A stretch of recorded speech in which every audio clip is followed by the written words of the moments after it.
아버지 시작할게요. 예, 파트 2에서는 우리 미래 세대의 사회복지계에 대한 이야기를 좀 나눠보도록 할 텐데요. 좀 프리하게 자유롭게 이야기를 좀 나눠보도록 하겠습니다. 미래 세대의 사회복지 전망, 그리고 미래 세대의 사회복지 조직에 대한 전망, 그리고 미래 세대의 사회복지사에 대한 전망, 이 세 가지 주제로 이야기를 좀 나눠보도록 하겠습니다.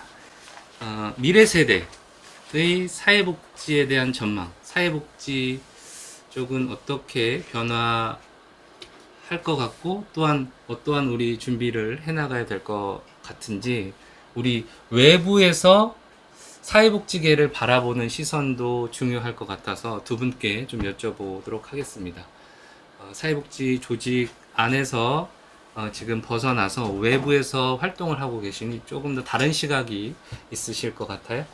네, 그러면 누구 먼저 말씀해 주시나요? 네. 네, 요새 이제 사회복지 기관마다 좀 다 공통적인 것 같은데, 신입 선생님들이나 청년들은 이직을 하거나, 아니면 퇴사를 하거나, 타 영역으로 직업을 아예 바꾸시는, 또 이제 기존에 계시던 분들은 장기 근속을 하시고, 그래서 기간이 이제 정체되고, 뭐 이제 인사가 적체되고, 또 뭐 재위탁 문제는 예전부터 쭉 있었고, 기관장님들은 재위탁이 되면서 이제 계약직으로 신분이 바뀌게 되고, 이런 거는 계속 지금 조금 쌓이고 있는 그런 상황인 것 같은데요. 요새 이제 우리가 일반 이제 직장인들 쪽을 봤을 때 평생 직장이 없는 시대라는 얘기를 엄청 많이 했잖아요. 그리고 사회복지사들도 이직을 또 많이 하고 있고, 요새 이제 일반 직장인들이 많이 하는 얘기가 뭐냐면 대퇴사 시대, 대프리랜서 시대라고 이야기를 하거든요. 그리고 제가 작년에 MBA 공부를 한 적이 있어요. 그래서 거기서 일반 기업에 인사팀에 근무하시는 분들이랑 같이 수업을 듣는데요. 거기도 저희하고 마찬가지 고민을 하세요. 직원이 들어와서 한 1년차, 2년차, 3년차 되면 다 퇴사를 한다는 거예요. 근데 어디로 가냐라고 했더니 이제 요새 유행하는 단어가 있는데요. 네카라쿠 배당토라는 단어가 있어요. 그래서 네이버, 카카오, 라인, 쿠팡, 배민, 당근, 토스 이 7군데가 IT에서 되게 뜨는 대기업이거든요. 그렇죠. 그래갖고 여기를 1에서 3년 사이에 이직을 해서 도장 깨기를 하는 거예요. 그래서 도장 깨기 하다가 내가 이제 프리나 창업을 할 수 있겠다 하는 걸 얻기 위해서 이제 경험 쌓기를 하는, 이게 이제 일반 기업의 지금 트렌드인데, 또 이제 하나 부분은 요새 청년들이 대면 서비스를 하는 직업을 별로 안 좋아해요. 그래서 옛날에는 호텔 경영학과가 인기가 진짜 많았거든요. 근데 요새 호텔리어들을 안 지원을 하신대요. 그리고 대면 서비스 지원 안 하시는데, 사회복지도 대면 서비스잖아요. 그래서 이 사회복지사라는 직업이 청년들이 별로 선호하지 않는 그런 이제 형태가 되는 것도 있는 것 같고요. 또 요새 이제 일반 기업에서는 근무하는 형태가 되게 다양하거든요. 그래서 모든 사람이 주 40시간 정규직을 되고 싶어 한다라는 거는 우리의 오해일 수 있어요. 그리고 요새는 일부러 계약직 일만 찾아다니시는 분이 있거든요. 그리고 나는 6개월, 12개월 일하고 나서 실업급여 받으면서 여행 좀 갔다 와서 다시 취업을 하겠다 이러시는 분들도 있고요. 또 이제 요새는 결혼해서 아이를 낳는 게 생애 굉장히 중요한 일이잖아요. 그래서 일가정 양립을 하기 위해서 정규직인데 주 20시간 근무의 정규직, 주 30시간 근무 정규직, 이렇게 근무 형태가 되게 다양해지고 있거든요. 근데 이제 일반 기업은 그거를 조금 따라가 주고 있어요. 그리고 재택근무도 부분적이지만 가능하거든요. 근데 우리 사회복지 현장에서는 청년들이 원하는, 그리고 경력 보유 여성들이 원하는 그런 일자리가 없죠. 그러니까 이런 문제가 계속 좀 심화가 되고 있는 것 같고, 또 이제 경력 보유하신 기혼 여성 사회복지사, 실제로 제 주변에도 아이 낳고 나서 일 그만두시거나 다시 복직을 하고 싶은데 주 40시간 근무는 자신이 없다. 그래서 자격증도 있고 경력도 있는데 사회복지사가 아닌 쪽 일을 하시는 분들도 있거든요. 그러니까 단순 업무. 근데 그런 거는 되게 저는 우리나라 사회복지계에 되게 뭐라고 하죠? 누수? 네, 되게 손해라고 손해? 생각을 하거든요. 그래서 이분들이 일을 할 수 있는 좀 다양한 일자리가 사회복지계는 진짜 없을까? 그럼 이제 이렇게 얘기하시죠. 우리는 보조금을 받기 때문에 주 40시간 근무를 해야 된다. 이렇게 얘기를 하는데 진짜 없을까? 그러면 지금처럼 일할 사람은 없고 이런 일이 더 심화가 될 텐데 그냥 가만히 손을 놓고 있어야 될까? 사실 이제 일반 기업에 다니시는 분들 얘기를 들으면서 되게 많이 좀 비교를 해보게 되더라고요. 또 우리가 요새 계속 걱정하는 게 사회복지사 뭐 130만이다. 140만이다 걱정을 하시는데 실제로 현장에서 일하시는 분은 한 20에서 30만 정도로만 추정을 하시더라고요. 또 제가 산사회 홈페이지 들어가 보니까 그 중에서 1급 취득하신 분이 19만 명? 네. 이 정도밖에 안 돼요. 그래서 진짜로 우리가 현장에서 일하면 되게 적고요. 네. 또 우리 나름대로의 전문성의 기준 중에 한 가지가 또 1급도 있잖아요. 네. 그거 가지신 분은 더 적은 상황이죠. 그래서 우리가 전에는 무조건 자격증을 취득하면 복지가 네. 그리고 조금 괜찮은 데가 뭐 법인, 재단 이렇게 생각을 했었는데 이제는 그 요양보험제도 생기면서 창업을 하는 네. 사회복지사들이 생겼고요. 또 지금 공무원 사회복지사가 3만 명이 넘잖아요. 그리고 지금 사회복지 생태계가 엄청 다양해지고 있거든요. 네. 그리고 저희 같은 프리랜서도 제가 아는 사람만 대충 세봐도 한 50명 이상은 될 것 같아요. 잘은 모르겠지만. 그래서 이렇게 다양해지는 생태계에서 네. 우리는 청년 사회복지사들, 후배 사회복지사들을 일할 수 있는 환경을 만들어주고 있는가. 이거는 조금 장기적으로 고민을 해볼 필요가 있어요. 그리고 주 40시간 정규직이라는 틀을 조금 벗어나서 그렇죠. 사람들이 원하는 다양한 근무 형태를 어떻게 도입할 것인가에 대해서 이제 좀 이야기를 할 때가 되지 않았나라고 생각을 해봅니다. 10분 특강 드렸습니다. 이거 배우느라 돈이. 질문을 까먹으셨죠? 질문 까먹었어요. 강의된 질문. 네. 우리 미래 세대의 사회복지계에 네. 대한 전망. 네. 네. 괜찮아. 어차피 조직 다 주고. 말고 다른 야구 중계 아무것도 준비하지 마. 네. 조직 말고 다른 얘기 해주세요. 아니 뭐 저의 미래도 모르겠는데 지금. 괜찮아. 네. 어차피 다 주고. 네. 이 사회복지계 준비하지 마. 어? 네. 거대 담론에 대해서 제가 무슨 얘기를 할 수 있을까라는 생각이 좀 드는데 솔직히 잘 모르겠어요. 제가 뭐 그거를 뭐 예언할 수도 없고 어떻게 따라갈 수도 없고 이렇게 세대는 점차 변하고 흘러가고 있는데 글쎄요 과연 이렇게 변하고 있는 시대에 우리는 얼마나 준비를 하고 있는가에 대해서 저는 그 준비가 뭐냐면 철학인 것 같아요. 우리는 이 변화하는 시대에서 어떤 철학을 갖고 있는가. 그러니까 본류는 변화가 가능한데요. 아류는 변화가 불가능하거든요. 그러니까 진짜는 자기를 바꿀 수 있어요. 네. 근데 쫓아하는 사람들은 바꾸질 못해요. 쫓아가기 급하니까. 그러면 내가 진짜로 이 사회복지를 실천하고 있는 이유는 무엇인가에 대해서 최근에 뭐 수많은 뭐 변화들과 있음에도 수많은 변화들, 사회 변화 이런 것들이 있음에도 불구하고 네. 그럼에도 불구하고 내가 이 사회에서 이 실천을 하는 이유는 무엇인가에 대해서 우리는 그 철학적 답변을 갖고 있는가. 내가 네, 하는 네. 일에 대한 옳게 하려는 그런 정신을 우리가 가지고 네. 있는가. 나는 왜 이 일을 하는가. 그러니까 저는 좀 단순해서 네. 예를 들면 내가 로또를 맞으면 웰다잉 강사를 계속 할까? 로또를 맞으면 프리랜서를 할까? 근데 저는 이런 질문에 대해서 나는 로또 맞으면 더 할 것 같은데? 난 오히려 경제적인 소득 이런 거 신경 쓰지 않고 오히려 내가 그동안 가지 못했던 것들, 해보지 못했던 것들, 만나지 못했던 사람들을 네. 더 자유롭게 만나고 더 뜻깊게 일할 수 있을 것 같은데? 라는 생각이 들더라고요. 그래서 점점 세월이 변하고 시대가 흘러가고 수많은 사회 문제들이 양산됨에도 불구하고 그럼에도 불구하고 나는 이 일을 왜 해야 되는지 그 철학적 이유를 우리가 좀 명확하게 하는 게 사실은 이 시대의 변화에 흐름하는 우리 기본이 돼야 되지 않을까? 라는 생각이 들어요. 그 철학은 결국엔 뭐냐? 내가 인간을 어떻게 생각하고 있는가? 인간은 어떤 존재인가에 대한 것들이 그래서 네. 우리 그런 얘기가 있어요. 철학하지 않는 의사는 칼을 든 강도와 같다라고 얘기를 하거든요. 그러니까 의사가 철학이 없으면 어떤 철학으로에 따라 사람을 살리기도 하고 죽이기도 하고 이런 것들처럼 저도 점점 시대가 흘러갈수록 인문학을 중요하게 여기는 건 사회복지도 마찬가지인 것 같아요. 내가 인간을 어떤 관점으로 바라볼 것이냐에 따라서 어떻게 도울 수 있느냐가 그 철학이 확실하다면 사회가 변화해도 도구가 바뀌어도 그냥 실천할 수 있지 않을까? 라는 생각을 좀 해봤습니다. 네. 네.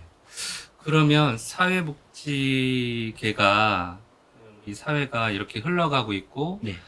사회복지계가 또한 이렇게 흘러가고 있는데 우리 사회복지 조직은 네. 어떻게 좀 변화를 맞이해야 할까요? 사회복지 조직 좀 시선을 좁혀서 네. 사회복지 조직 내에서는 어떤 변화를 좀 준비를 해야 될 건지. 제가 조직을 나온 사람이라서. 일단 제목을 첫 대답을 재밌게 해야 돼요. 네. 조직을 잘 몰라요. 뭐 완전 근데 연애법이요. 네. 아까 말한 게 네. 우리 사회복지사가 인간을 어떻게 마주하냐면 그러면 반대로 조직은 사회복지사를 어떻게 대하고 있는가? 인간을 대하는 기관이라면 네. 새로 들어온 사회복지사들 한 인간을 어떻게 마주하고 있는가? 네. 근데, 요새 어, 그런 이유로 퇴사하시는 분들도 계시더라고요. 네. 내가 이 조직에서 나의 존재 가치를 인정받지 못하고 있는 것 같다. 그래서 난 퇴사를 한다. 네. 얼마 전에 뭐 책을 읽으니까 그 배윤슬 씨라는 도배사로 전향한 사회복지사가 있었거든요. 네. 그분의 인터뷰를 보더라도 내가 조직 안에서 내 가치를 인정받는 것이 너무 적어서 퇴사를 했다라는 얘기를 또 하시더라고요. 네. 맥락이 또 네, 네. 좀 같네요. 네. 또 시대가 변하고 직원들이 바뀌고 사회복지사들이 변하고 있지만 이 기관은 이 조직에 있는 사회복지사들을 어떻게 마주하고 있는가, 어떻게 대하고 있는가에 대해서 네. 조직에서는 그런 부분들이 좀 필요하지 않을까요? 근데 뭐 사실은 쉽게 나간다고 하지만 네. 쉽게 나간다고 그렇게 잡지도 않잖아요. 너 없이도 이 일할 사람 많아. 사회복지 바닥이 얼마나 좁은 줄 알아? 잡지도 않잖아요, 사실은. 네. 아니야, 이게 우리 기간이 다 끝이 아니라 사실은 네가 모르는 더 큰 게 있어. 뭐 조금만 더 버티면 뭐 어떤 다른 보람도 있을 수도 있어. 뭐 이렇게 일을 차근차근히 가르쳐 준다거나 어떤 철학을 가르쳐 준다거나 뭐 이런 것들에 대해서 그렇게 하고 있나? 그냥 나가도 사실 그만이라는 풍조들도 있지 않나요? 또 뽑지 뭐. 원래 그래. 원래 그래. 요새 애들은 그렇대. 그럼 어른으로서 차근차근 뭐 상급자로서 차근차근 그렇게 가르쳐 줄 수 있는 네. 선배들이 있나? 설령 여기서 이직을 한다 하더라도 네. 여기에서 했던 경험들이 너의 전부는 아니야. 네가 모르는 더 큰 데가 있어. 어디 어떤 뭐 기관을 찾아가봐, 누구를 만나봐. 뭐 아니면 또 프리랜서라는 사람들도 있어. 어떤 기관에 이렇게 실천한 사례가 있어. 그렇게 말해주는 선배들과 기관이 있을까라는 생각이 들었어요. 그래서 우리 전편에도 김세진 선생님 계속 그러잖아요. 뭐 사회복지를 하면서 양호 쌤이 모를 수가 없다. 뭐 찾아보고 말해줘라. 그런 것도 좀 그런 것들을 안내해줄 수 있는 선배들이 없을까? 기관은 될 수 없을까? 라는 생각이 저는 좀 불현듯 좀 들었습니다. 네. 조직에서 네. 그러한 것이 이제 없을 때 예를 들면 일의 의미를 내가 찾을 수 없고 또한 내가 성장할 수 없을 때 거기에서 오는 어떤 어려움들로 또 퇴사를 선택을 하시는 것 같기도 하고 왜냐하면 최근에는 전한나 대표님께서 또 말씀을 하셨듯이 자기 성장에 대한 욕구가 더 크게 작용하고 있기 때문에 그러면 조직에서도 그 개인이 하고 있는 일에 대한 이 업무에 대한 일의 의미 그리고 그 과정을 통한 자기 성장을 좀 지원을 해줘야 되는데 그러한 것이 좀 결여됐을 때 퇴사를 할 수도 있다. 네. 알겠습니다. 전하나 대표님은 어떻게 생각하시는지요? 네, 저는 기관에서 팀장, 과장, 부장 업무를 거의 한 16년을 했거든요. 네네. 그러니까 저는 라인워커보다 리더 역할을 더 많이 네네. 해봤어요. 네. 그래서 요거에 조금 반대되는 이야기를 네네. 좀 해보자면 이제 기관에 있을 때 저희가 이제 물론 실습도 하고 자격증이 있지만 신입 직원은 아직은 전문가라고 말을 하기가 좀 그래요. 네. 그래서 이제 청년 복지사들이 느낄 때는 왜 이렇게 관료적이야? 왜 꼭 기한을 쓰고 결제를 받아야지 뭘 할 수 있어? 네. 왜 이렇게 꼭 해야 돼? 왜 보고를 해야 돼? 이렇게 이제 이야기를 하는데 우리가 뭐 되게 원론적인 얘기지만 사람을 상대로 하는 일이기 때문에 네. 한 번 실수를 하는 순간 그 음. 클라이언트 매니지먼트는 저 사람이 왜 저래라고 생각하지 않고 이 기간 왜 이래 이렇게 되거든요. 그리고 한 명 한 명이 우리 기관을 대표하는 인물인데 그렇죠. 우리가 실제로 일을 할 때는 그런 마음으로 일을 시작하지는 않거든요. 시간이 조금 지나야지 그런 마음이 생긴단 말이죠. 그래서 그 일을 하는 직원 입장에서도 네. 내가 정말 지금 전문가로 일을 하고 있는가? 네. 내가 지금 우리 기관을 대표하면서 일을 한다는 마음으로 했는가? 네. 그런데도 이렇게 반응을 했다면 그건 기관이 문제가 있는 거죠. 근데 우리가 그렇게 생각하지 않거든요. 그리고 또 우리가 생각해야 되는 게 뭐냐면 옛날에는 같이 그리고 사회복지사라는 직업이 워낙 월급이 적었기 때문에 그럼에도 불구하고 할 사람들이 왔거든요. 근데 네. 요새는 야, 요즘 사회복지사 되게 취업 잘 된대. 음. 전망 있대. 이래서 어쩌면 부모님의 의지로 이 직업과 이 전공을 택하신 분들도 있었거든요. 그러면 그러신 분들에게는 이 일이 왜 필요한가? 너가 지금 한 노인 일자리, 오늘 이 기한을 씀으로써 어르신에게 27만 원의 돈이 들어갔는데 이건 이분들에게는 굉장히 큰 돈이다. 이런 거를 사실은 알려줘야 돼요. 근데 그거를 알려주지 않거든요. 왜냐면 우리는 당연히 그런 마음으로 이 일을 시작을 했던 윗세대이기 때문에. 근데 지금 청년들에게는 내가 하는 일이 어떤 의미가 있는지를 사실은 알려줘야 되는 것부터 시작을 해야 돼요. 네, 근데 제가 이걸 저도 사실은 이해를 못했다가 어떤 말에서 이해를 했냐면 요즘 청년들은 양치를 네. 양치를 뽀로로한테 배운 세대래요. 근데 저희는 양치질을 그냥 언니, 오빠, 엄마, 아빠 하는 거 보고 그냥 따라했거든요. 근데 요즘 청년들은 뽀로로가 자, 윗니 3번, 아랫니 3번 이렇게 하나하나 알려준 세대라는 거예요. 근데 우리가 그런 거를 알려주지 않고서 너 왜 나하고 달라? 나는 이렇게 했어. 월급 최저임금이었는데 너 지금 얼마나 많이 받는 건 줄 알아? 이렇게 이제 이야기를 하니까 이게 여기서 이제 세대 갈등이라던가. 네. 그리고 또 이 청년들은 왜 자기가 이런 말을 듣는지 이해를 못 하거든요. 근데 사실 이거는 선배들이 먼저 이해를 해줘야 돼요. 나는 그때 그랬지만 이 사람들은 다를 수가 있다. 왜냐면 우리의 소중한 후배니까. 그래서 제가 또 놀랬던 게 뭐냐면 제가 글쓰기 강의 의뢰를 받은 것 중에 한 가지가 네. 이메일 작성법을 신입 직원에게 교육을 해달라고 그리고 업무용 메신저 작성법을 알려달라고 하는 거예요. 근데 기관장님이 의뢰를 했어요. 네. 그래서 청년들이 저보다 더 메신저 잘 쓸걸요? 이메일 잘 쓸걸요? 했더니 메신저를 이제 개인 업무 톡하듯이 이응 이렇게 이제 대답을 하니까 이것도 업무인데 왜 이렇게 할까 이제 이해를 못 하시는 거죠. 그런데 자기가 얘기하면 꼰대 소리 들을까봐 안 하시는 거죠. 그래서 생각을 좀 하시는 거예요, 선배들이. 그리고 이메일 작성법을 왜 알려줘야 되냐라고 했더니 우리 세대는 대학교 과제를 이메일로 보냈거든요. 근데 요즘 청년들은 학교에 인트라넷이 있어서 거기에 등록을 하면 과제 제출이 돼요. 8,000번. 그리고 지금 그 신입 직원들은 네. 신입 직원 입사 지원 서류가 최초의 이메일인 경우도 많은 거예요. 네, 근데 그런 거 우리가 지금 모르거든요. 네네네. 그래서 우리가 지금 당연히 알고 있는 것 중에서 네. 이 청년들이 어디까지 알고 어디까지 모르는지 우리가 지금 잘 몰라요. 그래서 그거에 맞게 눈높이로 교육을 해주고 네. 의미도 처음에는 입에 좀 넣어줘야 돼요. 자기가 진짜 잘 맞는 일이 뭐고 네네. 이 일을 내가 꼭 해야 되겠다라는 생각이 들기 전까지는. 네. 그런데 아까 야 그래도 안 맞으면 나가라고 얘기했지만 사실은 그렇지 않아요. 왜냐면 그 신입 직원 들어오면 교육시켜야죠. 네.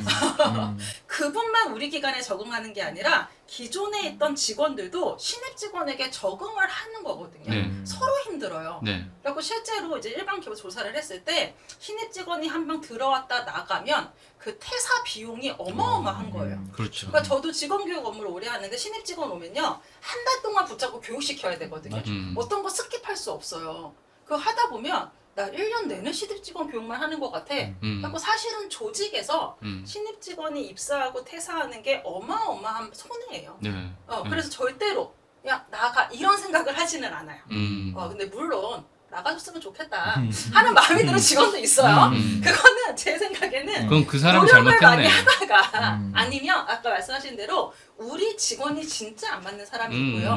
지금 이분이 맡은 업무가 이거밖에 줄 수가 없는데 네. 이 직종이 안 맞을 수는 있어요. 네. 그래서 그런 게 이제 세상의 전부가 아니라는 거는 예. 저도 진짜 말씀하신 대로 알았으면 좋겠고요. 네. 그러면 우리가 조직에서 준비를 해야 될 거는 뭔가. 그리고 또 이런 얘기 하세요. 실컷 잘 가르쳐 놨더니 쓸만하니까 딴 데 간다. 근데 이거는 조금 관점을 넓혀야 되는 게 뭐냐면 이분이 다른 분야로 갔다면 네. 거기에서 사회복지사로 마인드로 일을 하면 되는 거거든요. 네. 그분이 그게 자아실현일 수 있어요. 근데 만약에 사회복지기관 다른 기관으로 이직을 했다면 우리가 사회복지계의 인재를 키워서 보냈구나 라고 생각을 하시면 되거든요. 근데 우리가 개별 기관 단위로 너무 생각을 해요. 조금 더 넓게 생각했으면 좋겠는 게 뭐냐면 우리가 이제 인적자원 관리 같은 이런 거 교과서 이런 거 네. 살펴보면요. 네. 그 직원이 채용해서 네. 교육 훈련하고 재교육시키고 승진하고 보상하고 나서 퇴사한 다음 계획까지가 인적자원 관리 들어가 있거든요. 근데 우리 사회복지계는 퇴사하면 왼수잖아요.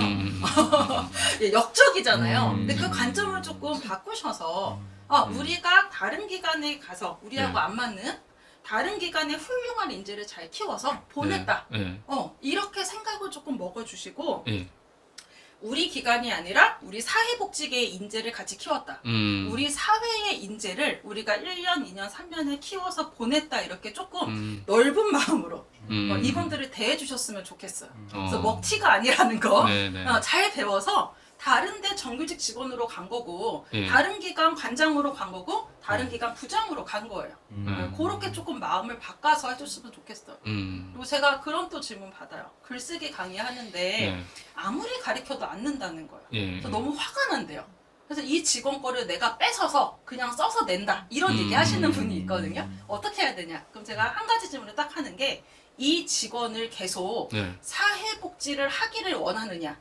그만뒀으면 좋겠냐라고 물어봐요. 그래서 이 사람 그만뒀으면 좋겠어요 라고 하면 그럼 뺏어서 하시라고. 근데 이 사람이 계속 사회복지를 했으면 좋겠고 내가 이 사람을 지원을 해주고 싶은 생각이 있다. 그러면 10번이든 100번이든 가리켜라. 대신 해주면 절대로 그 사람 실력이 되지 않는다. 그리고 지금 팀장님의 마음가짐이 중요하다. 이 사람 데리고 갈 거예요? 안 데리고 갈 거예요? 이거를 물어보거든요. 그럼 사실 거기에 이미 답이 있어요. 마음속으로 상사들도 좋아하는 직원이 있고요. 키우고 싶은 사람이 있고 싫어. 아니면 나하고 안 맞아. 이렇게 분명히 있거든요.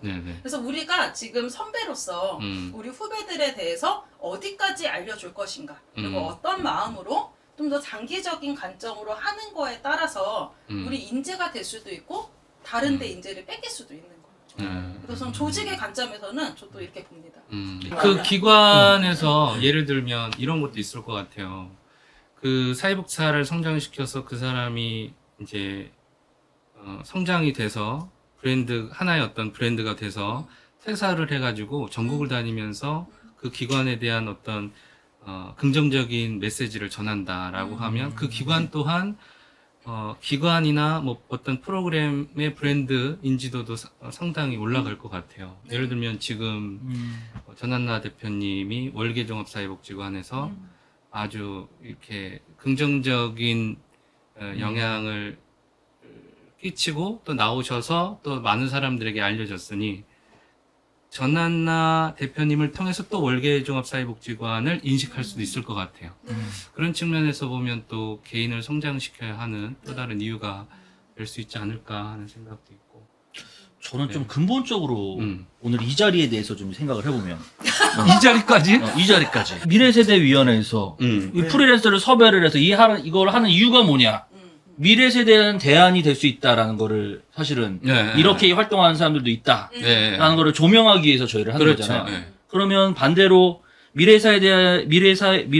사회복지에 대한 대안이 프리랜서가 될 수 있다면 대안의 일부가 또 대안의 일부가 프리랜서가 될 수 있다. 그러면 사람들이 프리랜서에 대해서 생각을 하는 게 있잖아요. 사실은 이 영상을 보시는 분들도 프리랜서에 대한 관심이 있으시니까 보시겠죠. 그렇죠. 근데 사람들이 프리랜서에 대해서 생각을 하는 이미지가 있겠죠. 저거 하면 돈을 좀 많이 벌겠다. 내가 퇴사하더라도 돈을 많이 벌겠다. 그 다음에 뭐 이제 그 워라밸. 프리랜서 하면 아침 11시에 일어나서 그냥 브런치 먹으면서 이렇게 뉴욕타임즈 같은 거 보면서 오후에는 어디 가면을 갈까 원고를 딱 쓰면서 뭐 이런 것들. 워라밸. 그 다음에 수입. 그 다음에 세 번째는 의미. 저 사람 나가서 자기 하고 싶은 일 하면서 이렇게 인정받고 인지도가 높아진다. 이 세 가지가 사실 프리랜서에 대해서 사람들이 부러워하는, 알고 싶어 하는 거잖아요. 그럼 이거 반대로 사람들이 프리랜서를 원한다는 건 이 세 가지를 기관에서 못 찾고 있다는 거 아니에요. 수입과 의미와 워라밸. 그럼 이 기관에서 이 세 가지를 채워준다면 사람들이 프리랜서를 굳이 할까? 근데 정해져 있잖아요. 수익은 우선. 아니, 그러니까 뭐 수입은 아니 만약에 내가 또 하는 만큼 그만큼 보상을 받고 뭐 어때 그게 경제적 보상이든 비경제적 보상이라든지 간에 인정을 받고 그러니까 사실 수입은 인정의 한 부분이죠. 네, 인정의 수단 중에 하나고 그다음에 수입, 그다음에 의미, 그다음에 워라밸 이게 갖춰진다면 사람들이 프리랜서를 할까? 그러면 이 세 가지를 기관에서 준비한다면 그것도 대안이 될 수 있지 않을까? 라는 반문을 네네. 네, 이 자리를 만드신 분께 합니다. 이게 맞습니까? 저도 프리랜서 되실 것 같은데. 아 그러게 지금 우리가 너무 왜곡된 얘기만 할 수 있는 위치에 저는 사람들만 그 서 말씀이 잠깐. 조금 달라요. 네. 그러면은 저도 프리랜서라 조직을 나온 지가 아주 오래된 사람이라서 이 답변을 좀 드릴 수는 없을 것 같고 조직에 있는 분에게 여쭤보면 어떨까 싶습니다. 네. 잠시만 마이크를 좀 넘겨보도록 하겠습니다. 어차피 짧게 편집해 주셔도 되죠. 네. 아니, 들으면서 그 생각을 했어요. 그럼 미래 세대에 위한 대안 중에 하나가 프리랜서고, 말씀하신 대로 뭐 수입, 의미, 워라밸을 못 찾아서, 프리랜서를 원하는 건가? 라는 이제 말씀을 하셨는데, 저는 꼭 그렇게 생각하진 않거든요. 프리랜서라는 거는 우리가 앞으로 가질 수 있는 다양한 길 중에 하나라고 생각을 해요. 그래서 사실 저도 현장에 있고 사회복지사로서 근무를 하고 있지만 이제 시간이 지나면서 사회복지사가 할 수 있는 그다음에 갈 수 있는 영역이 상당히 많은데 우리는 되게 전통적인 사회복지 조직밖에 몰랐구나 그런 생각이 점점 드는 거예요. 그래서 그런 다양한 길을 좀 우리 동료들한테 알려줬으면 좋겠다라는 이제 그런 거에서 시작이 된 거고 그 중에 사실 가장 가까이에 또 계신 분들이 저희 프리랜서 사회복지사 분들이고 뭐 저도 제가 조직에 있어서 뭐 100% 모든 게 다 행복해요라고 할 수는 없지만 저는 사실 경제적인 것도 웬만큼 전 마음에 들고요. 일의 의미 저 너무 잘 찾고 있고 저 워라밸 뭐 아시는 분들 다 아시겠지만 되게 잘 찾고 살고 있어요. 그럼에도 나도 뭐 꼭 프리랜서까지는 아니지만 뭐 하나 또 하나의 내가 원하는 일을 했으면 좋겠다라는 마음은 갖고 있거든요. 그래서 저는 그런 의미로서 프리랜서를 바라보고 있다고 생각해요. 그래서 조직이 나를 충족시켜주지 못했기 때문에 프리랜서로 간다고 그렇게 꼭 생각하진 않아요. 네.